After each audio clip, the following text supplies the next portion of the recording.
out there. I am back. I am your host. That's right. It's Jessica Koch. And this is Profound Professionals. It is the interview series that has been featuring global experts. That's right. We've been bringing people from everywhere, and they help improve your personal life or grow your business. Today, we have some beautiful shining faces, some lovely humans on our panel today.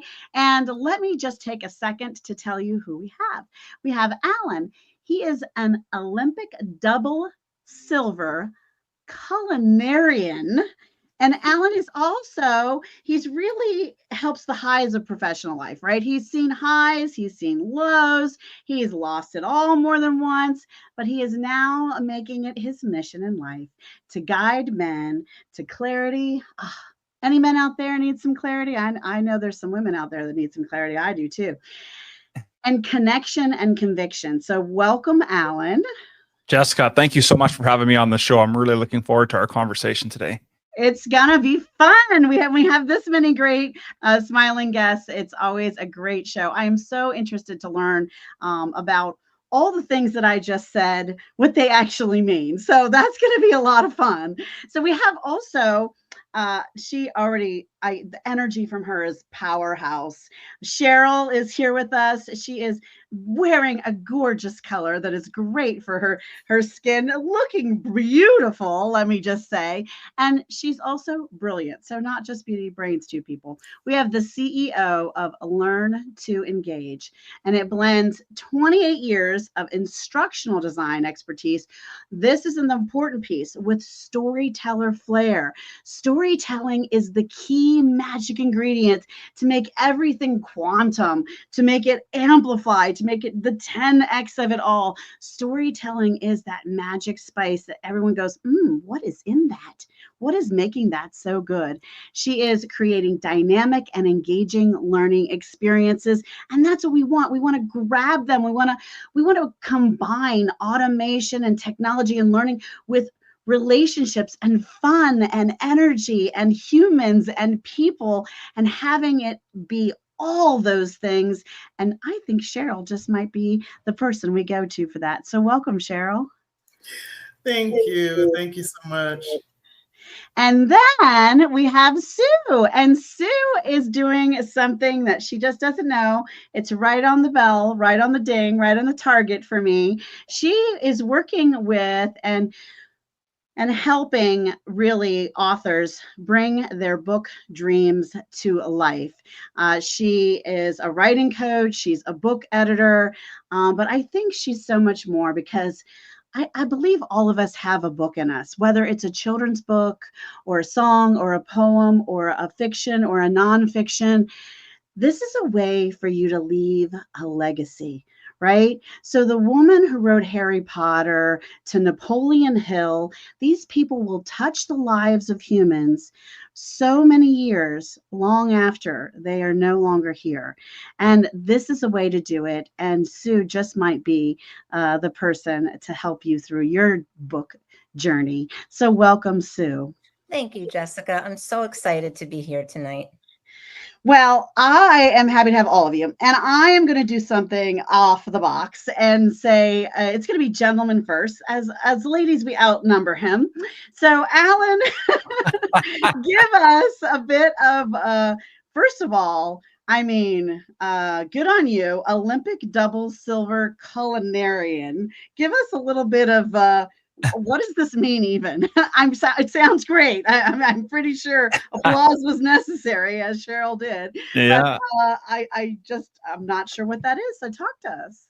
So, long before there was Food TV and Iron Chef and Bobby Flay and all those, and it still runs today, in the Summer Olympics calendar year, a group of chefs from around the world get together and compete in a competition.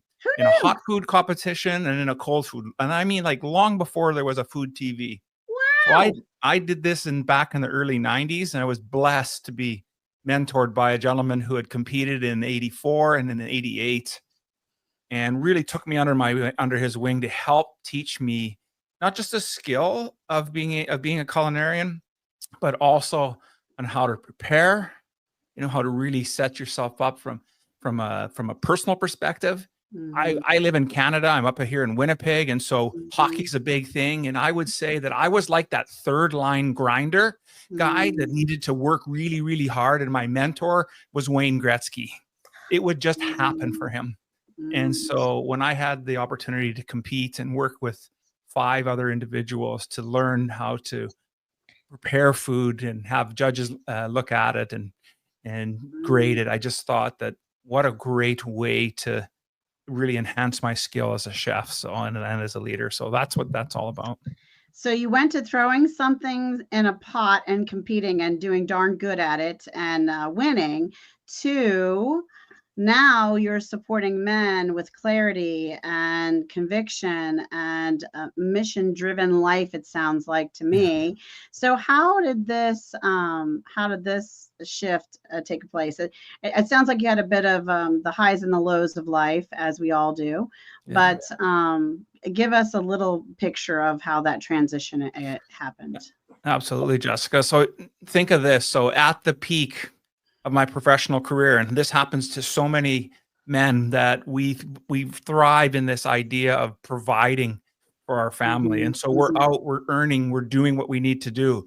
And yet what we tend to forget is that we have family and we have others. And so while the high of winning silver medals and working 80-hour work weeks and just going after it, it cost me ultimately my marriage and everything, like financially, physically, emotionally, spiritually, it was gone. And so that work is what really started me on the path of really being clear about what's important to me, what's important. If I say my values are family, am I living those values, or am I truly living that work is most important? And I'm not saying it shouldn't be, but it helps provide some clarity. So from your expertise and your life lessons, have you built a coaching program, an online course, a one-on-one? How are you working with these men in the world? Yeah, that's a great question. So I have 2 programs. We have a group program, a group mentoring program. I think the best way to, and a shout out to all the ladies. You figured this out a long time ago. Working in groups, talking about things, working through things is a great way for everybody to rise and to lift and to learn. And so I have a group program. It's called Band of Brothers, and we focus on their initial mission is to help men write a life purpose statement, so they can start to get aligned with their values and their beliefs, so they can live an authentic life. And then I also have one-on-one coaching, and that's really for those individuals who want to dive in deep and really get into the nitty-gritty. And so we'll really explore 6 different pillars in life to see what needs where do we still want to start tweaking, and how can we start to raise the level of that they show up in other aspects of their life. And before I move to Sue to hear about how she is working the book dreams of it all, give us a little bit of, are these younger men? Are these men in transition in life? Maybe they've gone through retirement or divorce, or maybe they're at the height of their career. Is there a kind or a type of individual you're typically attracting, or is it kind of a little bit of everything? Yeah, well, I have attracted from the late 20s, early 30s. The ideal candidate or gentleman that'll come and work with me will have 3 things going in his life. They'll either be an executive or a business owner. They'll be they'll have family, right? They're married, right, and kids, or maybe want a family, or want a family, and they have a personal goals. And so if you have all that going on, guess what? Anything that's going to go wrong will go wrong. And so they come to me because they have turmoil in one of those 3 areas. I see. Personally, they're not living their vision and their dream. Their business or their career has stagnated, or their relationship has completely flatlined. And so they need that direction, then how to get clear on what that first step is. And that's really where I come in. That's fascinating because that's part of why I built the show with the structure I did. I said improve people's personal life or help grow their business, because if you help grow your business, your personal life will often improve. If your personal life needs improvement, then often when you focus on that some, your business will improve. So that's why I wanted to build a world and a podcast where I brought those kinds of experts together, because wherever people are struggling, they would gravitate and get that professional's guidance and go and even work with them. And then the other pieces of their life as a happy side effect would then become affected, right? I think that that's fascinating. So thank you for that, Alan. Sue, tell us how you make book dreams come true. Cheryl, hang tight. We are coming to you. I want to get our authors a little satisfaction, and then we're going to come to the world of your amazing company and e-learning. I believe we're going to learn a lot about from you. So Sue, talk to us about how you're supporting. And I didn't ask you this. Do you do both fiction and nonfiction books, or is it really? Oh, good. I Okay. do. I work on both. I work with fiction and nonfiction authors. I work with authors through several different parts of their journey. Someone could come to me and say, I have this idea and I don't know where to go with it. So that's where the coaching aspect comes in. I work with them as a coach. We do one-on-one programs, and I also do have a group program, mostly about 2 or 3 authors at a time, so everybody can get the attention that they need. And that involves so many different things. I have a problem with a character. I can't figure out what to do with them. Or there's a hole in this story. I know it needs something. There's so many questions, and we talk through them, and I have exercises that I go through with them. And then if someone's writing nonfiction, it's similar, not quite the same, but it is similar in that you need an outline, you need to get started somewhere. Okay, let's help you get started. And I just go through each part of the book with them until they feel comfortable. And then if they come to me with a completed book, then I edit it and I make sure that, all the I's are dotted and the T's are crossed, and, the words all sound right and it flows well. And I mean, I've been a reader pretty much since the day that I learned how to read. So there was never a question that words were going to be in my future, and they certainly are. I was going to ask, so how did you get started in this piece? What's your background or your expertise? I actually also have a teaching degree, and at this moment I also teach courses at the college level on reading and writing. And I took a few courses in college on journalism and book editing and things like that. And once the bug bit me, that was it. And the way I got my first client was that I was actually writing a story about this woman who lived in the town that I was covering for a local news outlet. And she was an author, and she asked me to read her book, and I did. And she said, "So what did you think?" And the rest, as they say, is history. And it was the beginning of a great relationship that almost 20 years later, we still work together. That's good. And it's just been wonderful. Now, do you help them with the publishing and the marketing of the book piece, or do you outsource them to someone? I outsource them. I have a group of affiliates that I work with. My editing and the coaching part is my superpower. So I make sure that when they're ready to go to that next step, I give them to people or recommend people to them who can help them just as much. I love that. I love that. Well, we're going to come back to you for some book tips here very soon. Cheryl, there's so much to learn about what you're doing. So instructional design, storytelling, engaging, learning experiences. How did this end up to be your Emerald City on your yellow brick road? Well, I'm still trying to meet the whiz. It started in the classroom, to be honest. I was one of those kids that started helping out as a older child, helping out in the little kids' classrooms. Yeah, I was one of those. So I always wanted to teach. And when I was growing up, I would like create these quizzes for myself to help me study for tests. So that's actually how I started. So I was in the classroom and I was teaching at trade schools. I was a corporate trainer for corporate America. I was a professor for colleges and universities. And so I never forgot the faces of my students, their struggles, their pains, their stories. And those faces are the learner in all of my corporate programs, right? So I always want to tell their story.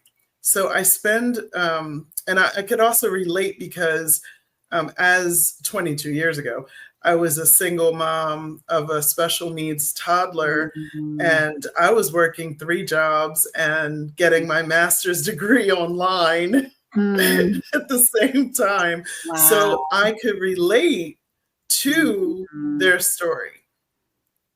And so that's why I focus a lot on the learner and their story when I do the analysis piece for all of my learning programs.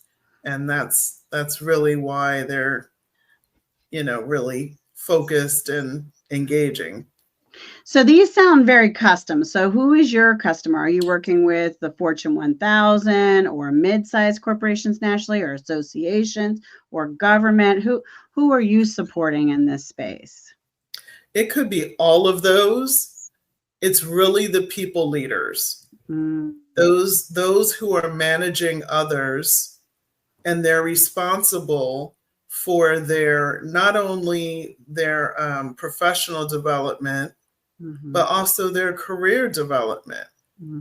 And so that's really what we focus on is, are you telling their story? Or are you telling your story, what you want them to know? So give us a little bit more of an example. So give us an industry and an example of something you designed that helped a team, just so we can really gather what you provide.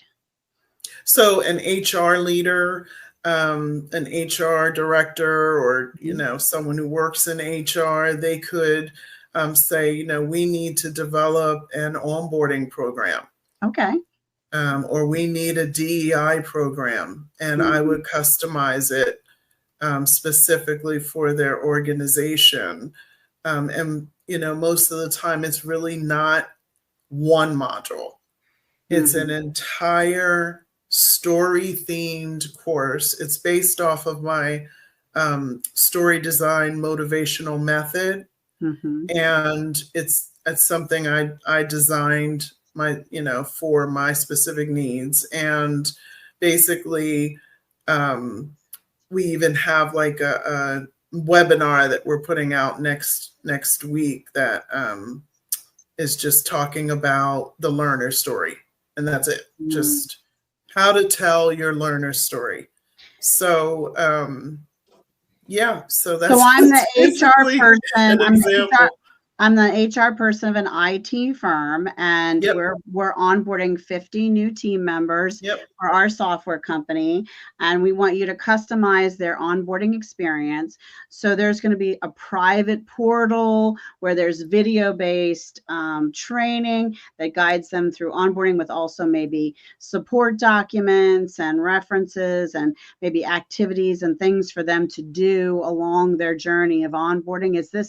Am I painting the correct picture? I'm just trying to make sure I'm getting it. So it's on their platform. Okay. And it could be that we're designing all online learning or a combination of some online and some classroom. Okay. So it could be Now, a will you blended lead learning the approach. classroom, or will you teach them to lead the classroom? You design the We would curriculum. do both, and I Okay. have a whole team behind me who can go out to different sites and take care of the in-person. So if they don't But want to do it's the all, in-person training, you guys have a team that can do it. Or if they yes, want to, then you can teach them and provide the curriculum for them to do yes, the in-person all the training. That's materials. beautiful. Wonderful. Okay. Yes. I know I feel like I'm pooling a lot, but No, that's I fine. want to paint the That's picture of wonderful. what people No. know they can Yeah. get when they work with you and what kind of Yes. experience they Everything is have. done for you, depending on the level of interactivity that you can afford in your budget. We Sure. can do everything from scenarios, branch scenarios, to characters, Mhm. themes, Mhm. leaderboards, games. Yes, that's all All of fun. this can be done online to really engage the learner.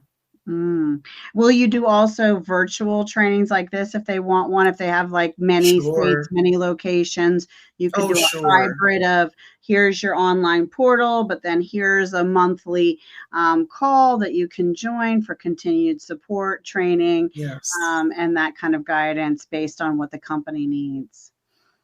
That is correct. And we've actually added, we call it our continuous learning workflow model. We've added Mm, it last month. And now, after the training, you can have your leaders and your people, mhm, your staff, get professional development consulting and mhm. one on one coaching. That's So we can wonderful. look and see, and make sure Mhm, everyone's on their right learning path, because mhm, everyone's path is different. Not everyone wants to advance, mhm, so whatever mhm. skills you would like to have on your path, let's put it together for them and help them achieve those goals. And then we'll analyze again after 6 months and say, okay, where's the gaps? And then we'll fill up those gaps with more training. And you can do this for the Fortune 1000, mid-sized Yes. corporations nationally, government Yep. entities, hospitals, power companies, just all kind Yep. nonprofit organizations also. Yeah, we have a lot of nonprofits that we work with. Now that's fascinating because I have a great connection, and I'll make sure that you get to meet her. She is in the grants world, and she provides Excellent. grants for for-profit businesses. So, Yes. depending on the kinds of work you're doing as a Yes. for-profit business, you could receive a grant, and nonprofit. She's an expert both U.S. and Canada, by the way. Wow. I will make sure I make that connection for you because I think You that are would be a super. I think that will be a good one. Now we're going to go back to Alan and we're going to get a tip. So, Alan, in your world, you're helping people find their mission, their purpose, their passion in life, their clarity, specifically men. What's a tip that you would give them today? Yeah, the tip I would offer is one on clarity. And so once you have an understanding of what a value that you have, I'm going to ask you to complete this sentence. I'm the kind of man who, and with our group, we can do the same thing. I'm the kind of person who, and then whatever you put at the end of that sentence is the person that you're going to show up and be, because the challenge that we have is that we think of that it's a future state. We need to be it. Really good as men and really good at doing as being doers, but we struggle a little bit at being. And so I'm the kind of Yeah. person who, and match that with your value, and that'll help you align with how you're showing up. And I was in another session. I'm always trying to up level myself and trying to glean what can I learn from, even if it's an expert in something I'm actually considered an expert in. I'll often go and try to glean, even if I get one grain of sand of knowledge that I didn't have before. I feel like it can amplify who I am. And one of the things they said is when you answer a question like that, the very first thing that pops in your mind is often what your subconscious believes about yourself. And when you said, I'm the kind of person, say it again. I'm the kind of person who, Loves My Life was the very first thing that came to my head.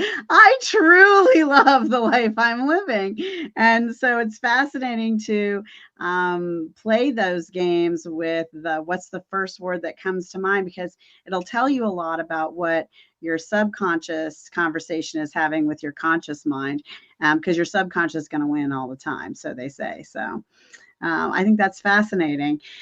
All right. Now, you may be a man who's just found clarity because you've worked with Alan, and in your mission, you've found that a book is in your future of some kind. So, Sue, our book expert today, is going to give us some tips, or a tip that would help an author who is starting out on their journey of a story today.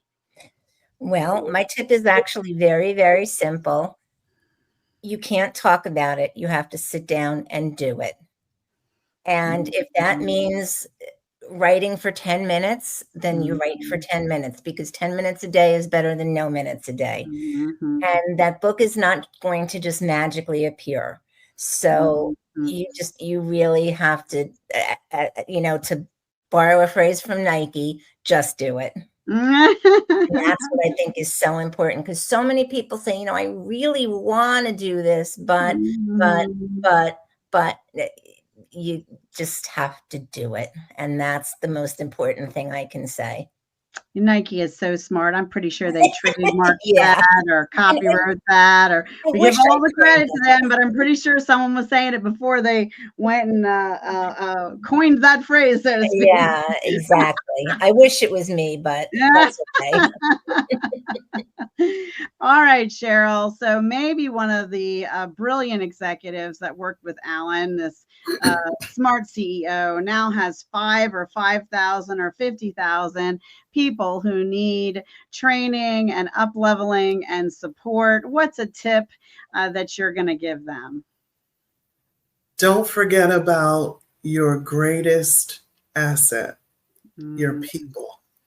Yeah. They are stressed. They are working, most people nowadays, 60 hours a week, multiple jobs, caring for families, elderly parents, right? It's stress on the body and the mind. And I feel like organizations have a responsibility to not only care for an employee's professional development, right? Anything that has to do with their career development, that's great. But you're responsible for their work-life balance and their overall well-being. I love that. That is so good. All right, all you out there watching, I love you. We're so grateful for our followers and our listeners and our watchers from all the platforms this is being spread about through the world. And get typing right now if you're live with us in the comments, or even if you're watching the replay, you can put this in the comments. Tell us the cause that's close to your heart. One of the amazing things we have an opportunity to do is spread awareness, and awareness is more powerful than you can believe. We can inspire someone to give time, treasure, or talent to the causes that our guest today will share with us, or the one you wrote in the comments, or just remind them that they have a cause that's close to their own heart, and inspire them to do something good and get back involved, because we get busy, we get distracted, and this could maybe help way more people than just the faces that are smiling at you at this moment. So let's hit that share button. Let's put those causes in the comments, and let's get Alan to share with us a cause that is close to his heart. Yes, for me is I work with a group of individuals on a monthly basis. We go to a organization called Silo Mission. It's a combination of soup kitchen and a place where the unhoused have an opportunity to stay and get out of the cold weather. As I said earlier, I live in Winnipeg. It gets really cold up here, really, really cold. And so why it's so close to my heart is that 90% of the clientele there are men. And it seems that when we struggle, we end up being on the streets. And so it's a cause that's really close to my heart. If it's an opportunity for me to go and serve breakfast, bring a few people so that we can go in and do something better for this world, then I think we're doing the right thing. It's easy to give money. It's a little more challenging to get out there and be in front of it. And so it's a cause that's really close to me. It is. When a few years ago, there's a homeless shelter near us. On the regular, I would try to serve lunch. I planned like activities for the children that were there, things like painting cookies and things like that. And then sometimes I would show up with just a deck of cards. And some of the older people sometimes get ignored and just play rummy or just play cards and just talk and treat people like they're human beings and not this this case of what their circumstances is at the moment, right? Yeah. And even though I mentioned men there, I would, I'd also offer that in most likely in your cities as well. There's a large majority of the working poor who have to make a decision between paying rent this month and eating. There's just not enough money to make it to the end of the month, and so it's good to hear that you're doing things like that, and it's really important work. Well, and there's causes close to us too, where you clean your closets out right before the holiday comes to make room for all the things that jolly guy will bring, and you donate it there, and they sell it to the community, and then the money goes to feed the community in need of food. So I love that kind of cycle. Beautiful, beautiful things. And if we don't know about them or we don't share about them, then how are the people who need them or want to get involved and support them gonna know? So that's why we do this. So Sue, how about you? You have a cause that's close to your heart? I do. And it starts with a little bit of a sad story that fortunately has a happy ending. A very, very, very dear friend of mine was in an abusive relationship. And at the time I lived in New Jersey. I live in North Carolina now, but at the time that all of this was going on, Jersey Battered Women's Services saved her life. And I mean that quite literally. They saved her life. I felt helpless, and they were right there, and they knew exactly what to do and how to help. And if it wasn't for them, I wouldn't have this friend anymore. So that is a cause that I will never, ever, ever stop thinking about and worrying about and helping in any way that I can. Every living human being on this globe deserves to feel safe and loved and fed and sheltered. And everyone has value and worth to receive those amazing things, to know that they're not alone, that they're loved, that they have food and shelter and safety. So what a beautiful gift. And thank you for sharing that, Sue. How about you, Cheryl? You have a cause that's close to your heart? Yes, I do. I think I mentioned earlier my daughter was special needs. And, in conjunction with employees needing a well-being for their program for their mental health, I think that NAMI goes right along, with that same message, the National Alliance on Mental Illness. So NAMI was a great support for me from the time she was little all the way through to her mid-teens, just offering resources, respite, care, so I could have a break. That's so important. Yes. So that's what it is for me. Mental health awareness is big right now, and I hope that I didn't know about that organization.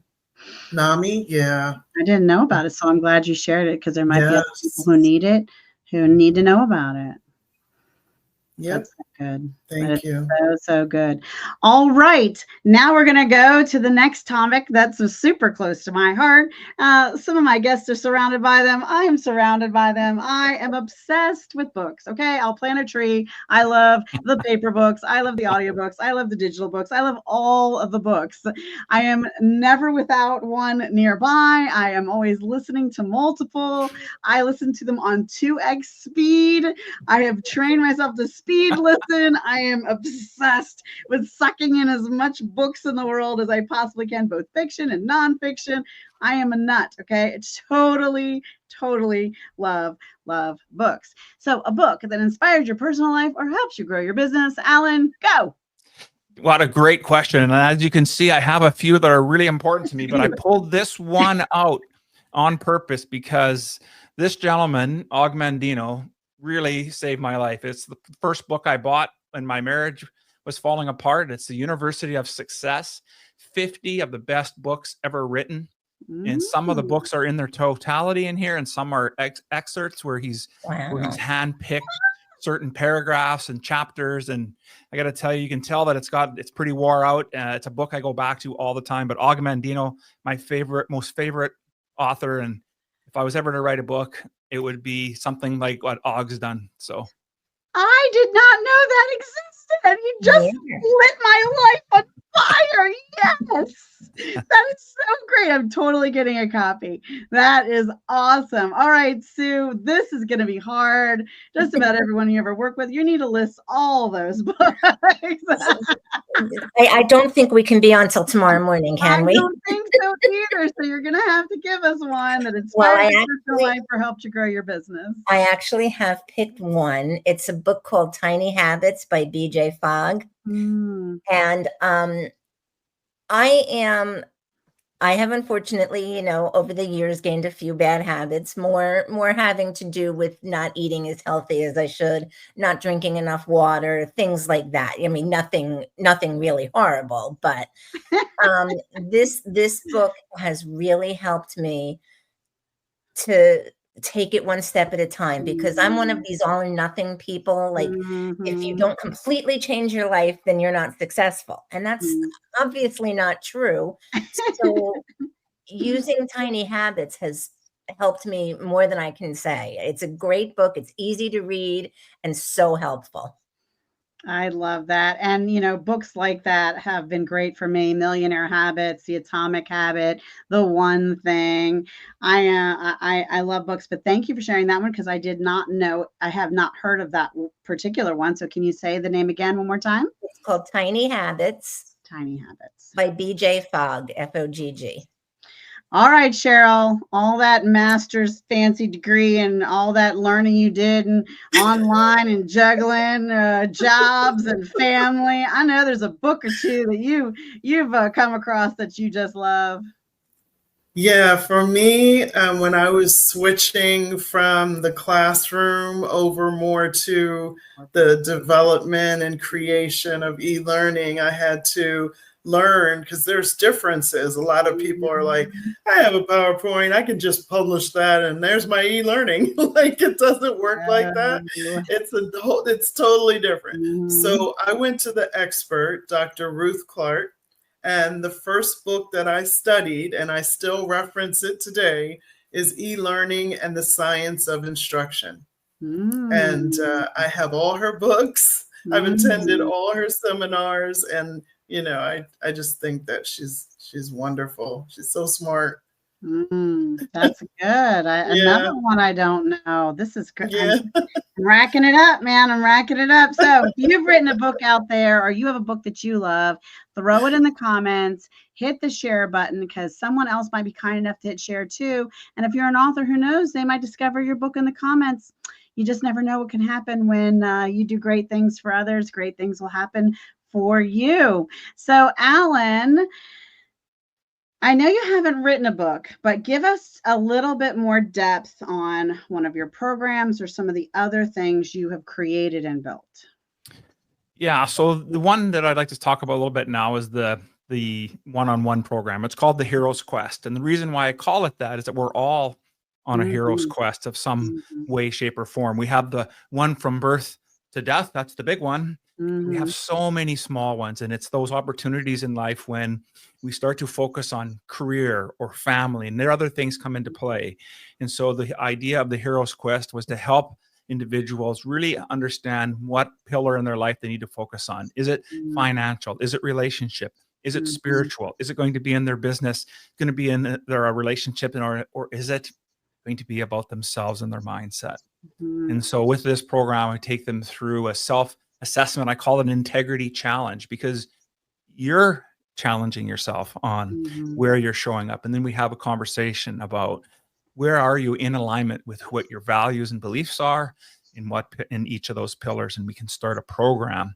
Now that's a 12-month program. It's an opportunity to really spend time to get to work together, because I don't think a journey takes 2 or 3 steps. That's the start. But it takes several steps, and we will fall back. We will, go back to old habits. And so there needs that opportunity for that encouragement.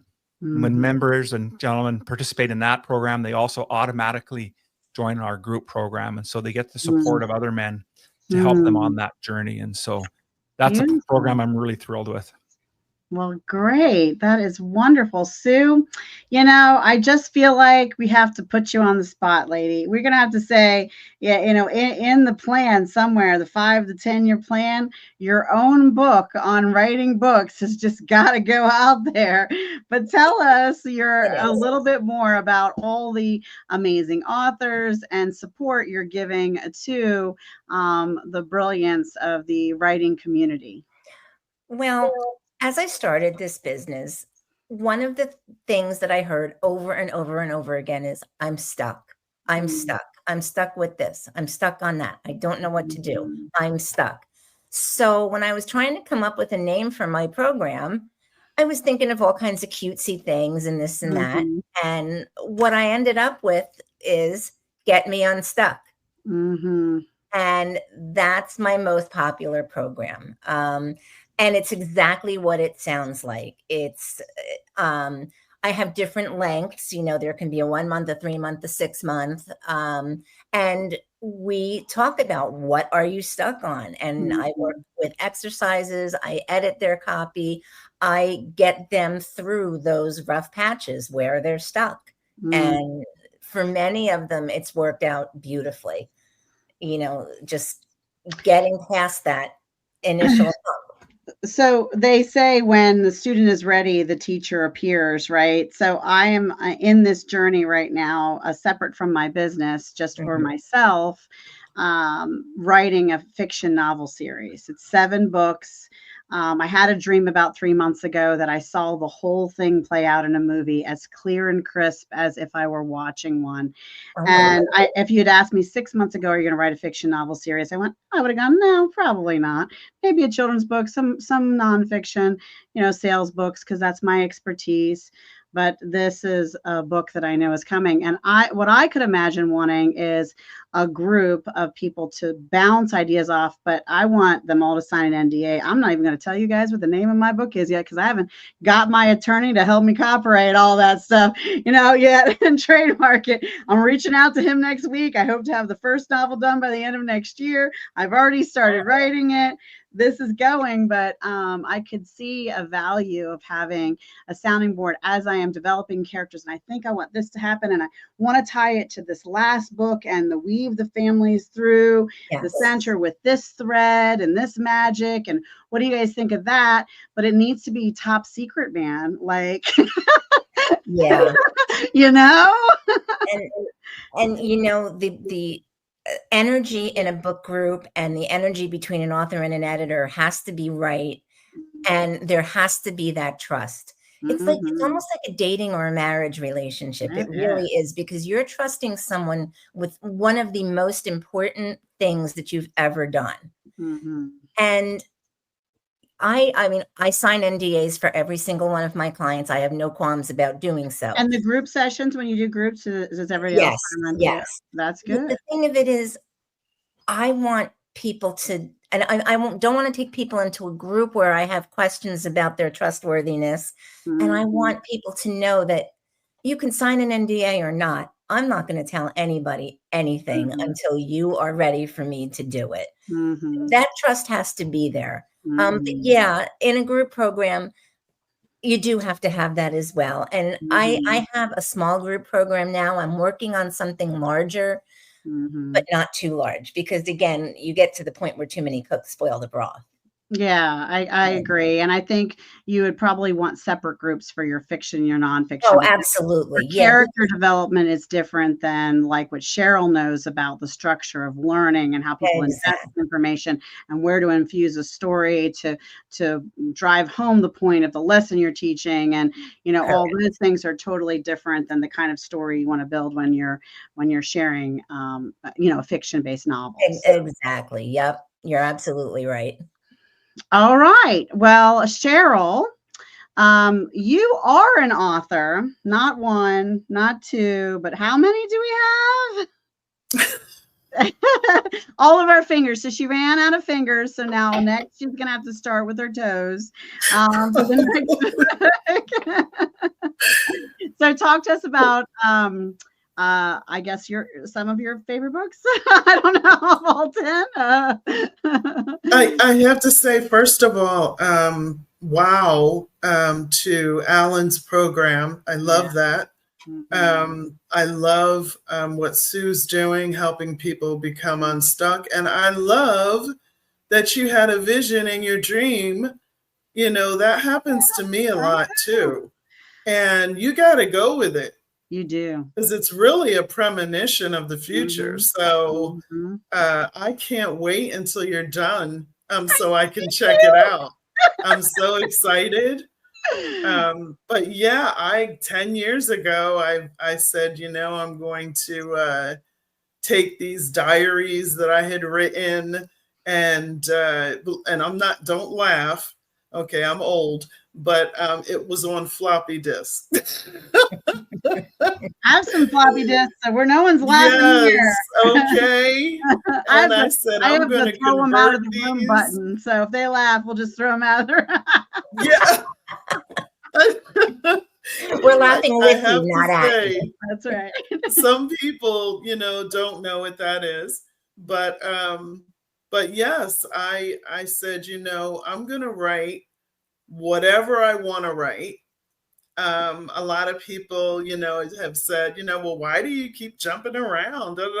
But I write what I feel. I write what's in my heart and what I see in my head, you know, so it could be cozy mystery series, a children's book, a psychological thriller, women's inspirational. So you've written in all these categories. Is that what you're saying? Because I have a children's book. I have some poems. I have a song that's in production. I have the nonfiction and the fiction. I'm right there with you, girl. I know. And you know, when Sue was talking about her cause, you know, it really kind of choked me up a little because I went through something like that, and it's documented in my book of poetry called Words Never Spoken. And it actually has lines on it where you can kind of answer the questions and document how you can relate to the different stories. But, you know, a piece of you, as you'll learn, you know, Jessica, you probably already are learning, but a piece of you goes into every book, even if the whole thing's fiction. There is a piece of you in every story. And I try to make my books really, first of all, I don't write under Cheryl Powell. So I should say I write under a pen name, Cheryl Bannerman, and my publishing company is Bannerman Books. So a lot of people don't know that. And then when I say, you know, oh, well, that's why I'm so good at telling stories, they're like, oh, that makes sense. But you know, I try to make all my books available for however people like to read. So, you know, paperback, ebook, audiobook, you know, whatever, you know, just in case, because so many different people have different needs. So that's lovely. And, you know, we're talking about books a lot. And Alan, who knows, your audience may have book writing on their list also. And I tell you what, Storyteller's Secrets by Kendra Hall is great for business story structure. Storyteller Secrets, that's not by Kendra. It's Stories That Stick is by Kendra Hall. Storyteller Secrets is by the guy who wrote Talk Like Ted. And he also wrote something called 5 Stars, which is also about stories. Really, really good books if you're trying to up level your storytelling skill set. Ooh, say that 5 times fast, Dr. Seuss. Well, this has been an awesome show. I have loved it. I hope you as guests are loving it as much as I am too. You guys having fun? Lots of fun. Just amazing panel today. Outstanding. Yes, absolutely. I think we did a great job today. And if you're out there thinking, "Hey, wait, I'm an author. I've written a book, or I have one that's coming, or I have a great program. I can help someone improve their personal life or grow their business. I really should be on this show." I'm going to say, "Hey, bring it. Come on. Reach out to our team and we'll let you know just how to get scheduled on our show." And before we say goodbye today, we're going to get a final thought, a piece of inspiration or information from our guest as we close out today. So, Alan, what's the final thought you'll leave us with? Well, I'd like us all to consider that we gain wisdom in 3 different ways in our lives. We gain it through reflection, and that is the noblest way for us to do it because it gives us an opportunity to really take hold of what has happened in our lives. The second way we can gain wisdom is through imitation. And so when we see and we learn from others and we embody that into our lives, then we expand who we are. And the third way we gain wisdom is through experience. Now that can be the bitterest way to gain wisdom, but it is also deeply held within our souls. And so I encourage you to pay attention at all times where you have opportunity to gain wisdom and grow as an individual. That's beautifully said. Thank you, Alan. Sue, you have a final thought for us as we close? Oh, I do, but that was deep. That's going to be a tough act to follow. So I'm going to go in the completely opposite direction. I am a classic 80s rock and roll fan, like from the beginning to the end. I love the 80s. So my inspiration, it comes from a song from the Go-Go's, and it is "Can't Stop the World. Why let it stop you?" I love that. I love the Go-Go's. Yes. I had that album, the vinyl kind. Oh yeah, me too. I still have it. Wonderful. Cheryl, a final thought for us, some inspiration? I would just say to any employee of an organization, doesn't matter what your role is, but I just want you to know that I hear you and I'm here to tell your story. I love that. I love that. And we are so grateful for all of you who are following, sharing, commenting, engaging, liking. You just don't know who needed to hear this information. And you might have been the hero that put it in their hands with that little share button and that heart. We're so grateful for you in the audience. And I'm so grateful for my guests here today. This has been so much fun. I'm your host, Jessica Koch. This is Profound Professionals. And until next time, be kind to yourself out there and be kind to each other. Bye, everybody.